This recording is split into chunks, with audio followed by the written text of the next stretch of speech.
Thinking of installing a new fireplace and wondering how much construction work it will involve? In this video, we'll break down the installation process so you know what to expect. First, the amount of construction work depends on the type of fireplace you're installing. Electric fireplaces usually require less work, while gas or wood-burning fireplaces may need more extensive modifications, such as ventilation installation or a chimney. For most fireplaces, you'll need framing to fit the unit, which often involves cutting drywall. Depending on the setup, you may also need a gas line installation for gas fireplaces or electrical wiring for electric ones.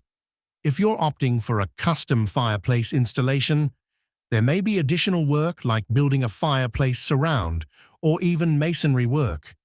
Don't forget to check your local building codes and permits to ensure everything meets safety standards. Finally, expect a professional fireplace installation to include a safety inspection and a post-installation cleanup to tidy up any dust or debris left from construction. For more tips on what to expect during a fireplace installation, be sure to subscribe and check out our website.